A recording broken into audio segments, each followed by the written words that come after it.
কিছুক্ষণ আগেই এই বটতলাতে ছাত্রদল একটি 10 দফার ইশতেহার ঘোষণা করেছে। এছাড়া কিন্তু আমরা অন্যান্য যে দলগুলো আছে এবং যারা শুধু যে কেন্দ্রীয় সংসদ সেই সব প্রার্থীই নয়, যারা হল সংসদে নির্বাচন করছে সেই সকল প্রার্থীদের কিন্তু আমরা তোড় জোরে দেখেছি, তারা প্রচারণা চালাচ্ছে, লিফলেট বিতরণ করেছে এবং এই নিয়ে কিন্তু একটি অভিযোগ উঠছে যে কোনো প্রার্থী বা কোনো নির্দিষ্ট দলের বিরুদ্ধে অভিযোগ উঠছে যে আচরণবিধি ভঙ্গ করছে।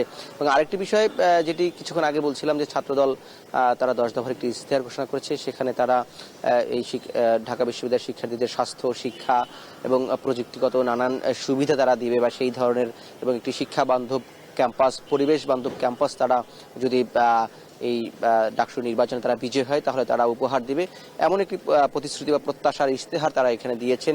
এবং কিছুক্ষণ আগের পরে আমরা দেখেছি যে আবু বাকের মজুমদার, তিনিও জিএস প্রার্থী, তিনি আসলে এখানে যেটি বলছিলেন যে কোনো নির্দিষ্ট দলের প্রতি বিশ্ববিদ্যালয় প্রশাসন, নির্বাচন কমিশন পক্ষপাতমূলক আচরণ করছে এবং সেটি তারা বারবার নির্বাচন কমিশনকে জানালেও সেটি ব্যবস্থা নেওয়া হচ্ছে না বলে অভিযোগ করেছে। এবং আরেক প্রার্থী আমরা ইয়ামিন মোল্লাকে দেখেছি, তিনিও প্রায় একই ধরনের অভিযোগ করছেন।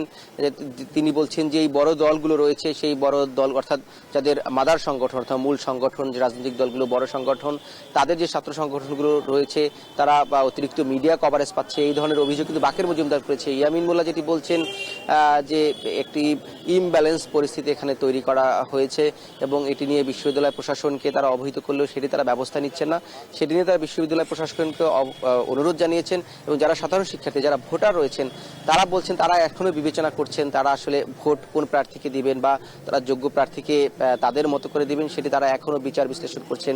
ক্যাম্পাসে কারা কোন ধরনের কাজ করছেন বা শিক্ষার্থী বান্ধব কর্মসূচি কারা বাস্তবায়ন করছেন সেই বিষয়টি তারা দেখছেন। এবং ব্যক্তিগত ইমেজের ক্ষেত্রে এখানে আমরা দেখেছি যে ভোটারদের সাথে কথা বলে সেটি একটি ভূমিকা পালন করবে, যারা ব্যক্তিগতভাবে যাদের পরিচিতি আছে বা যারা ক্যাম্পাসে দীর্ঘদিন কাজ করে গিয়েছেন শিক্ষার্থীদের জন্য, সেই সকল প্রার্থীদের যারা ভোটার আছেন তারা বেছে নেবেন, এমনটি তারা বলছেন। এই ছিল ঢাকা বিশ্ববিদ্যালয় থেকে ডাকসুর প্রচারণার আমার কাছ থেকে সবশেষ রাত্রি। ডাকসু হল সংসদ নির্বাচনী প্রচারণার তৃতীয় দিন আজ।